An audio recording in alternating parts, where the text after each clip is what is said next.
नमस्कार दोस्तों, मैं हूं राहुल तिवारी और आप देख रहे हैं टोटल समाचार। आज हमारे साथ एक ऐसी शख्सियत बैठी है जिनके बारे में जितनी भी बात की जाए वो कम है। जी हाँ, सबसे पहले मैं आपका परिचय कराता हूं। आज जो मेरे साथ बैठे हुए हैं बातचीत करने के लिए ये है डॉक्टर आलोक चाटिया। आज अब आप ये सोच रहे होंगे कि आज ये शख्सियत हमारे साथ क्यों बैठी है। आज हम इनके एक ऐसे अनोखे रिकॉर्ड के बारे में बात करने जा रहे हैं जो शायद पूरे देश नहीं, पूरे संसार में शायद ऐसा रिकॉर्ड किसी ने आज तक दर्ज नहीं किया होगा। वो भी एक ऐसा रिकॉर्ड जो भावनात्मक रूप से उनके मां से जुड़ा हुआ है। तो आइए हम आपको विस्तार पूर्वक समझाते हैं कि आखिर ये रिकॉर्ड है क्या और इन्होंने ये रिकॉर्ड कैसे दर्ज किया है और इसके पीछे इनकी प्रेरणा स्रोत कौन थी, प्रेरणा क्या था, इस पर पूरा विस्तार पूर्वक बात करेंगे। तो सबसे पहले आलोक चाटिया से जानते हैं कि आखिर वो अनोखा रिकॉर्ड है क्या।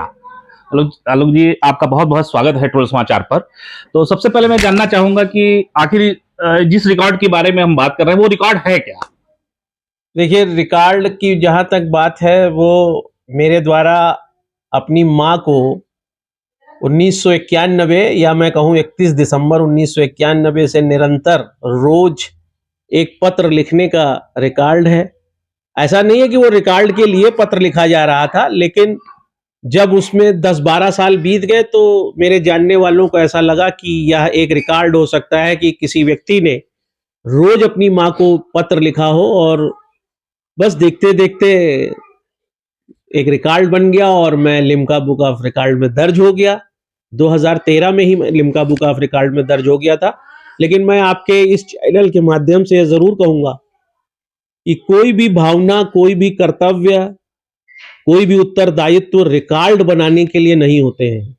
हाँ, औपचारिकताओं के समाज में, जटिलताओं के समाज में, नियमों के समाज में कुछ समय बाद उनके भी दायरे में आपको लगता है कि आपने जो उत्तरदायित्व जिए हैं, जो आपने अपने कर्तव्यों का पालन किया है, उन जटिलताओं में वह एक रिकॉर्ड भी बन गए हैं, जो मुझे लगता है कि आपके सामने आज एक रिकॉर्ड के रूप में है। और मुझे भी खुशी हो रही है। मुझे खुशी इस बात की नहीं मैंने रिकॉर्ड बनाया, मुझे खुशी सिर्फ इस बात की है कि मैंने बचपन से एक कहानी सुनी थी कि भगवान गणेश अपने माता पिता का चक्कर लगाकर प्रथम देवता बन गए थे। तो मुझे लगता है कि मैंने भी अपने माता पिता के चक्कर लगाकर वह गौरव हासिल किया कि मैं समाज में विशिष्ट दिखाया जाने लगा, जबकि मैं बहुत साधारण आदमी रहा। लेकिन केवल माता पिता के प्रति अपने दायित्वों की पूर्ति के कारण यदि यह सम्मान मिल रहा है तो मैं कहूंगा यह रिकॉर्ड प्रत्येक भारतीय को बनाना चाहिए। सर, सबसे इसमें बात करेंगे हम आपसे कि आखिर प्रेरणा स्रोत जो है आपकी माँ है इस अनोखे रिकॉर्ड में। तो आखिर आपने ये जो रिकॉर्ड बनाया है ये कैसे आपके ध्यान में आया कि माँ को ही लेके ये किया जाए, या आपकी भावनात्मक जुड़ाव जो है आपकी माँ से रहा, पिता से कम रहा, या ऐसा क्या चीज रहा कि आपके भावनात्मक जुड़ाव माँ से ज्यादा रहा। देखिए, जब आप माँ शब्द बात कर रहे हैं तो मैं एक ऐसी उच्च शिक्षित महिला की बात कर रहा हूं जिन्होंने सिर्फ अपने बच्चों को पढ़ाने के लिए, उन्हें अच्छा नागरिक बनाने के लिए स्वयं उच्च शिक्षा में नौकरी नहीं किया, चार दीवारी के बीच रहना स्वीकार किया। और यह बात मुझे बहुत देर में पता चली, क्योंकि भारतीय परंपरा में यह एक अनोखा कानून है या नियम है कि हम महिलाओं के गुणों के बारे में नहीं जान पाते हैं या जानने का प्रयास नहीं करते हैं। लेकिन चूंकि बाद की में जब मुझे यह बात पता चला कि मैं जिनसे पैदा हूं, जो मेरी माँ है, वो इतनी शिक्षित है, तो मेरा दृष्टिकोण अपनी माँ के प्रति बहुत बदला था। और यह दृष्टिकोण परिपक्व तब हुआ जब मेरी सबसे छोटी बहन, चूंकि मैं उत्तर प्रदेश के दूसरे पिछड़े जिले बहराइच का रहने वाला हूं और हम 5 भाई बहन हैं, जब मेरी बहनों को बाहर जाना हुआ तो खासतौर से जब छोटी बहन बाहर जाने लगी दिल्ली पढ़ने के लिए, तो मेरे माता पिता तैयार नहीं थे, लेकिन काफी बातें और उसके बाद जब वो तैयार हुए तो मुझे आज भी याद है कि लखनऊ के चारबाग रेलवे स्टेशन पर मेरी माँ ने मुझसे एक बात कही थी कि तुम्हें अच्छा लग रहा होगा कि आज मैं अकेली रह गई।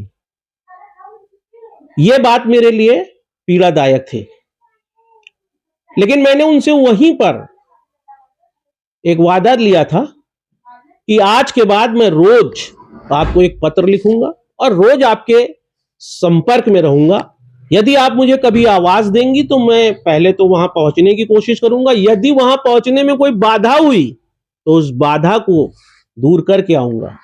मां को ऐसा लगा कि मैं इस समय रो रही हूं या परेशान हूं इसलिए मेरा बेटा ऐसा कह रहा है, लेकिन मैं आपके चैनल के माध्यम से सभी से कहूंगा कि शब्द को हल्का मत बनाइए। जब शब्द आप अपने मुंह से निकालिए, कहते भी हैं बोलिए एक अमोल है जो कोई बोले जाने, और हिये तराजू तौल के तब मुख बाहर आने, तो उस शब्द को निभाइए जरूर। और बस मुझे लगता है कि उसके बाद तो मुझे एक जुनून सा चढ़ गया और मैंने न सिर्फ पत्र लिखा बल्कि उसका दूसरे भी बहुत अच्छे परिणाम मिले कि डाकघर वालों को मैंने प्रेरित किया, अपने चारों ओर के लोगों को प्रेरित किया। और जब मैंने रिकॉर्ड बनाया तो मेरे ऊपर सहारा इंडिया ने एक पिक्चर छोटी सी बनाई थी और उस पिक्चर में भी सभी लोगों को, बहराइच के पोस्ट ऑफिस को, लखनऊ के पोस्ट ऑफिस को अच्छा लगा कि उनके पोस्ट ऑफिस में छोटे से एक पत्र को लिखकर सिर्फ उस रिकॉर्ड बनाने वाले का नाम नहीं हो रहा है बल्कि पूरी संरचना को फायदा मिल रहा है। तो मुझे लगता है कि मां की प्रेरणा से समाज में बहुत कुछ बदल रहा था, जिसको आज अगर हम समझ सकें और आप समझ सकें तो बहुत बेहतर होगा। अब आप खुद समझ लीजिए कि मां के प्रति कितना भावनात्मक जुड़ाव रहा है आलोक जी का। आलोक जी न सिर्फ हम लोग के लिए प्रेरणा स्रोत हैं, बल्कि उन लोगों के लिए सबसे बड़े प्रेरणा स्रोत हैं जो अपने मां बाप का देखभाल नहीं करते। आज आधुनिकीकरण में, इस आधुनिक 21वीं सदी की अगर बात की जाए तो आजकल सारे बच्चे अपने मां बाप को भूल के कहीं विदेश जा रहे हैं या कहीं बड़े शहरों में जाके रह रहे हैं, अपने मां बाप को भूल गए हैं।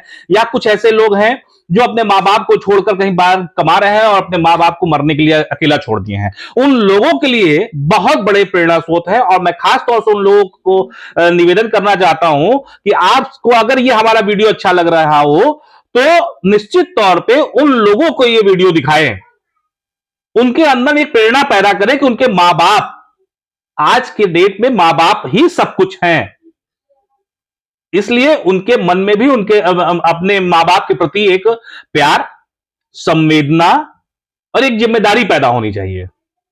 फिलहाल के लिए बस इतना ही। आप देखते रहिए टोटल समाचार। नमस्कार।